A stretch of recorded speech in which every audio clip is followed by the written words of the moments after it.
എൻ്റെ പുതിയ വീട്ടിലേക്ക് സ്വാഗതം. ഞാനിപ്പോൾ നിൽക്കുന്ന എൻ്റെ ഷോപ്പിൻ്റെ മുൻവശത്ത് കേട്ടോ. അപ്പോൾ ഇവിടെ ഒരു സംഭവമുണ്ട്. ആ ഒരു സംഭവം നിങ്ങളെ കാണിക്കുക എന്ന് കരുതിയിട്ടാണ് കേട്ടോ. അതായത് ആ ഒരു സൈഡിൽ നിങ്ങൾക്കൊരു മോട്ടർ കാണാൻ, ഞാൻ ജസ്റ്റ് ഒന്ന് കാണിക്കാം. ആദ്യം ഒരു വെള്ളം പമ്പ് ചെയ്യുന്ന വലിയൊരു മോട്ടറാണ് കേട്ടോ.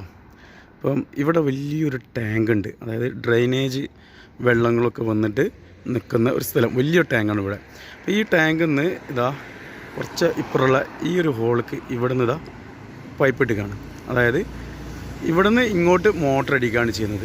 ഈ വെള്ളം ഇങ്ങോട്ട് പമ്പ് ചെയ്യുകയാണ് ചെയ്യുന്നത്. അപ്പോൾ ഇതിൻ്റെ കാരണം എന്ന് വെച്ച് കഴിഞ്ഞാൽ ഇപ്പോൾ ഇത് പ്രവർത്തിക്കൊന്നുമില്ല കേട്ടോ. സംഭവം ഇപ്പോൾ കൊണ്ടുപോയി വെച്ചതേ ഉള്ളൂ. ഇവിടെ ഒരു വലിയൊരു ട്രെയിലർ കൊണ്ടുവന്നിട്ട് ഇവിടെ ഫിക്സാക്കി പോയതേ ഉള്ളൂ.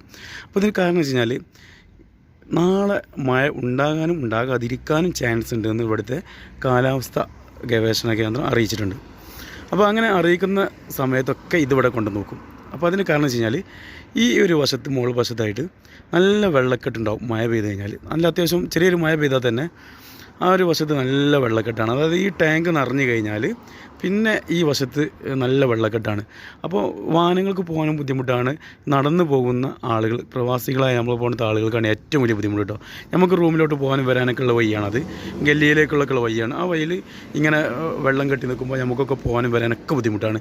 അപ്പം പ്രവാസികൾക്ക് ഇതുകൊണ്ട് ഏറ്റവും കൂടുതൽ പ്രയോജനം കേട്ടോ. പിന്നെ ഇവിടെയുള്ള ആളുകൾ, ലോക്കൽ ആളുകളൊക്കെ അറിയാലോ, ഏറ്റവും കൂടുതൽ വാഹനങ്ങളിലായിരിക്കും. അവർക്കും അത്ര വലിയ ബുദ്ധിമുട്ടില്ല. എന്നാലും വാഹനങ്ങൾ ഓഫായി പോകുന്ന സംഭവങ്ങളൊക്കെ ഉണ്ടാകാറുണ്ട്. അപ്പോൾ ഗൈസ്, ഇതാണ് ഇവിടുത്തെ ഒരു സിസ്റ്റം കേട്ടോ. അതായത് ബഹ്റൈനിൽ ഞാൻ നിൽക്കുന്ന സാർ ഏരിയയിലാണ്. ഇവിടുത്തെ ഒരു ഗവൺമെൻറ് സിസ്റ്റം അതാണ്. അതായത് ഒരു അപകടം വന്നിട്ടല്ല അതിനെപ്പറ്റി ചിന്തിക്കേണ്ടത്. അപകടം വരുന്നതിന് മുമ്പ് തന്നെ ഇങ്ങനെയുള്ള സംഭവങ്ങളൊക്കെ നേരിട്ട് കണ്ടറിഞ്ഞ് മുൻകൂട്ടി ചെയ്യാം. ഇപ്പോൾ നമ്മുടെ നാട്ടിലൊക്കെ ഇപ്പം പല ആളുകളും പറയും നമ്മൾ വിദേശത്ത് പോയാൽ നമ്മുടെ നാട്ടിനെ കുറ്റം പറയും. അങ്ങനെ കുറ്റം പറയില്ല കേട്ടോ സംഭവം. അതായത് നമ്മുടെ നാട്ടിലൊക്കെ ഇങ്ങനെ ആയാൽ എന്താണ് നമ്മൾ ചിന്തിച്ചു പോകും. കാരണം നമ്മുടെ നാട്ടിൽ പല അപകടങ്ങളൊക്കെ മുൻകൂട്ടി കണ്ടുകൊണ്ട് തന്നെ പല ആളുകളും അറിയിക്കും ഇങ്ങനെ സംഭവം ഉണ്ടാകാൻ ചാൻസ് ഉണ്ട്. അപ്പോൾ അത് റെഡിയാക്കണമെന്ന് വേണ്ടപ്പെട്ട അധികൃതർ അറിയിച്ച് കഴിഞ്ഞാലും അതൊന്നും അവരാരും മെയിൻ ചെയ്യാറില്ല. പിന്നെ അങ്ങനെ അപകടങ്ങളൊക്കെ വന്നതിന് ശേഷം അത് വാർത്തയായി കഴിഞ്ഞാൽ മാത്രമേ പിന്നീട് അങ്ങനെയുള്ള സംഭവങ്ങളൊക്കെ എല്ലാവരും സാധാരണ നമ്മുടെ നാട്ടിൽ അങ്ങനെയാണല്ലോ. നമ്മളും ഒരുപാട് ആഗ്രഹിച്ചിട്ടില്ല നമ്മുടെ നാട്ടിലും ഇതൊക്കെ മാറണം, ഇതുപോലെയൊക്കെ ആകണമെന്ന്. ഇതൊക്കെ ഓരോരോ പ്രൈവറ്റ് കമ്പനികൾക്ക് ഇവർ കൊടുക്കുന്നതാണ് കേട്ടോ. ഓരോരോ കോൺട്രാക്റ്റ് കൊടുക്കുന്നതാണ് ഇവിടുത്തെ ഗവൺമെൻറ്. അപ്പോൾ ആ ഗവൺമെൻറ് ഈ കോൺട്രാക്റ്റ് കൊടുക്കുന്നതോട് കൂടി അവരിത് കറക്റ്റ് ചെയ്യുന്നുണ്ടോ എന്ന് അവർ ചെക്ക് ചെയ്യാനും ആളുകൾ വരും കേട്ടോ. പക്ഷേ ഇപ്പോൾ ഇതാണ് ഈ ഡ്രെയിനേജിൻ്റെ ഒരു ഭാഗം കേട്ടോ. ഈ ഒരു ഇവിടെയാണ് അതിൻ്റെ ഒരു ഹോള് വരുന്നത്. അപ്പോൾ ഇവിടുന്ന് ഇത്രയും വലിയൊരു മോട്ടറാണ്.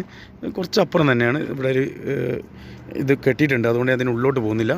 അപ്പോൾ ഈ പൈപ്പിലൂടെയാണ് നേരെ ആ ഒരു ഭാഗത്തേക്ക്, അവിടെ നിന്ന് അങ്ങോട്ട് വേറൊരു ഡ്രെയിനേജാണ്, വേറൊരു ഡ്രെയിനേജ് പൈപ്പ് അങ്ങനെ പമ്പ് ചെയ്ത് പോകും. അപ്പോൾ ഇവിടെയുള്ള ഈ ഒരു ടാങ്ക് വലിയ ടാങ്കാണ് ഇവിടെ. അപ്പോൾ ഇവിടെ നിന്നും ഡയറക്റ്റ് നേരെ വെള്ളം പോകാനുള്ളൊരു സംവിധാനമാണ് ചെയ്തിട്ടുള്ളത്.